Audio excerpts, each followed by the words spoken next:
Look at this old photograph for a second. Not the people in it, not the clothes, not the horses or the dusty street in the background. Look at the wall behind them. It is a cliff face, and running across that cliff are lines so straight they almost look printed. Same distance apart, same depth, same direction. Hundreds of feet of stone carrying marks that appear too organized to be random. Now ask yourself one uncomfortable question. What if some of the landscapes we call natural were not shaped only by nature? What if they were worked on, cut, scraped, and processed by someone long before the history books say anyone had the tools to do it? This is where the story begins, not with a legend, but with scratches in stone. A researcher named Daniel Voss first noticed the pattern while hiking through a canyon in Nevada.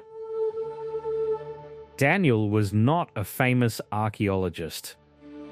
He was a survey technician, the kind of man who measured roads, drainage lines, and construction sites for a living. He understood levels, he understood angles.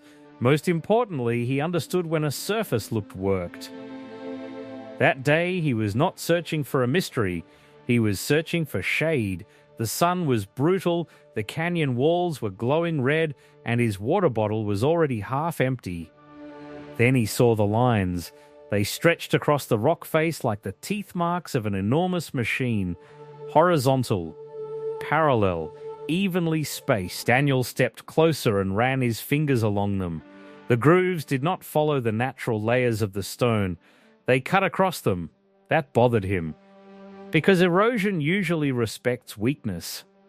Water follows cracks, wind wears softer surfaces first, time moves unevenly.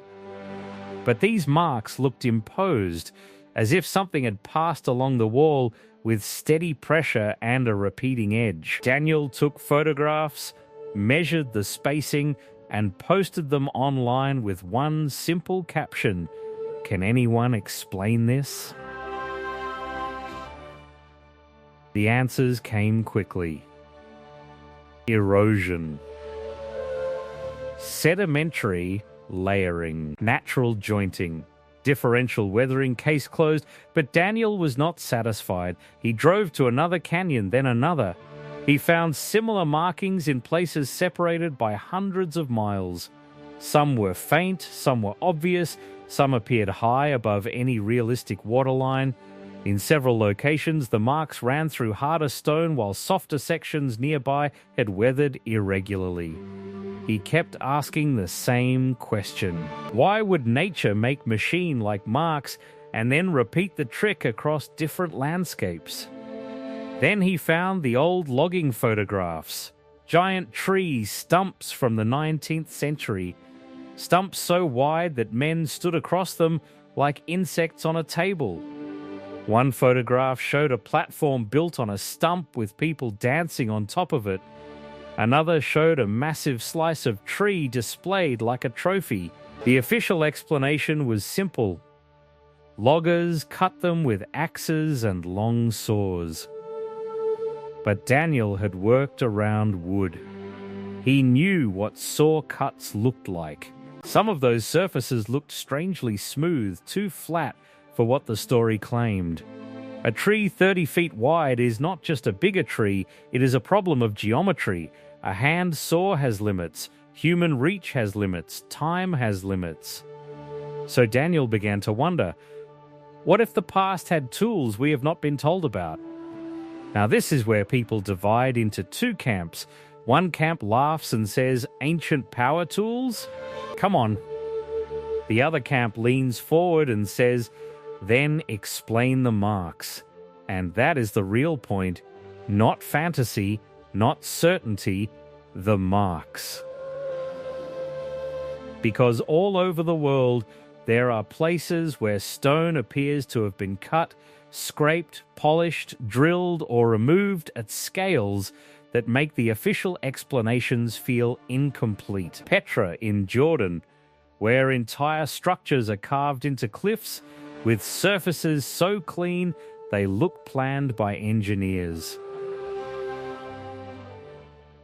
Baalbek in Lebanon, where stone blocks weighing over 1,000 tons sit in ancient quarries, partly cut from bedrock. Egyptian granite with drill marks that raise difficult questions, underground chambers whose walls look less carved than machined. Every site gets its own explanation. Chisels here, sand abrasion there, bronze tools, iron tools, water, patience, thousands of workers, decades of labor, maybe. But when the same strange signatures appear again and again, Daniel believed the question deserved more than a shrug. He began mapping the marks, not as proof of one grand theory, but as data, location, stone type, spacing, height above present water level, direction, relationship to bedding layers. If a canyon wall showed horizontal grooves, he photographed them. If an abandoned quarry showed half-finished cuts, he noted it. If a stone surface carried repeating patterns that looked mechanical, he measured them. Slowly, a different picture formed. What if some ancient sites were not built the way we imagine? One hammer strike at a time. What if certain civilizations inherited older cut landscapes, older quarries, older foundations, and then built their cultures on top of work they did not fully understand? That would explain something strange about many ancient places. They often appear suddenly advanced. Massive stonework arrives with no clear beginner phase. Perfect walls appear before crude walls. Enormous blocks are used before smaller, easier blocks. It is as if the earliest builders were sometimes not the beginners, but the last people still remembering a lost method. Daniel called this the inheritance problem. Imagine future humans finding our cities after a disaster. They might see tunnels, highways, dams, subway stations, and quarries. If they lost the records of machines, they might invent explanations using the tools they still understood. They might say thousands of workers carved a highway tunnel with hand picks. They might say a dam was shaped slowly by river spirits. They would be wrong, but they would be trying to explain the evidence with the technology they knew. What if we are doing the same thing? The strangest part of Daniel's research was not the stone. It was the silence around certain questions. When he asked experts about one marking, they gave one answer. When he asked about another, they gave another answer. But when he asked why similar patterns appeared across multiple unrelated locations, the conversation usually stopped. Coincidence, they said. But coincidence becomes less comfortable when it keeps showing up wearing the same uniform. Then came the canyon theory. Daniel did not claim all canyons were artificial. That would be ridiculous. Rivers carve canyons. Floods carve canyons. Wind, ice, pressure, and time shape landscapes in powerful ways. But he asked whether some canyon walls might show evidence of later cutting, quarrying, or extraction. Not the creation of the canyon from nothing, but modification. That is a more serious question. Could an older civilization have mined stone at enormous scale? Could they have removed material from cliffs using rotating tools, cable systems, heated cutting, or unknown methods? Could some natural corridors have been widened, squared, or harvested? Could later erosion soften the evidence, leaving only lines, grooves, and impossible-looking surfaces? Daniel believed the answer might be yes. And then there were the buried levels. In old cities across different countries, ground floors sometimes sit below modern streets. Windows touch sidewalks, doorways lead downward, basements contain older basements. Officially, streets rise over time through rebuilding, flooding, debris, and urban layering. That is true, it happens. But Daniel wondered whether some buried levels were connected to a larger reset, abandoned infrastructure covered, forgotten, reused, and renamed. If that sounds extreme, remember this. History is not a complete book. It is a damaged archive. Pages are missing. Some were lost by accident, some were burned, some were rewritten, and some were probably removed because they made the new story harder to sell.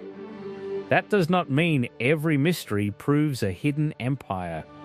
It means mysteries deserve investigation instead of ridicule. One evening, Daniel returned to the Nevada Canyon where it all began. This time he brought better equipment, calipers, a laser level, a hardness pick, and a drone. He measured the grooves again. The spacing was not perfectly identical, but it was consistent enough to be strange. The grooves did not match the softer sediment layers. They appeared on a vertical section that water should not have carved in that pattern. He stood there until sunset, watching shadows fill the canyon, and for the first time, he stopped trying to force an answer. Maybe the marks were natural processes we do not yet fully understand. Maybe they were human. Maybe they were from a civilization forgotten by name. Maybe they were from an industrial phase of history older than our accepted timeline. Maybe the truth was even stranger or much simpler. But one thing felt certain. The stone had recorded something, and we had not learned to read it. So the next time you see a canyon wall, a giant stump, an ancient quarry, or a carved city in the rock, do not just admire it. Look closer. Ask where the debris went. Ask how the cuts were made. Ask whether the tool marks follow the stone's natural weakness or ignore it. Ask why some ancient work seems too large, too clean, too sudden. Because the past does not always speak in words. Sometimes it speaks in grooves. Sometimes it speaks in missing rubble. Sometimes it speaks through a flat surface on a stump so wide people once danced on it without asking how the tree was cut. And sometimes the most important evidence is not hidden underground or locked in a museum. Sometimes it is standing in plain sight, weathering under the sun, waiting for someone to stop walking past it. The official story may be right about many things. Rivers do carve, wind does wear. People with simple tools can achieve wonders when they have skill, time, and purpose, but wonder should not be used as a blindfold. If something looks worked, measure it. If something looks impossible, document. If an explanation feels too easy, ask the next question. Because the question is not whether every canyon is a quarry or every mountain is a stump. The question is whether we are brave enough to look at familiar landscapes and admit that some of them may be carrying scars from a chapter of human history we have not recovered yet. And if those scars are real, then the world beneath our feet is not just older than we think. It may be worked, marked, and waiting to be understood.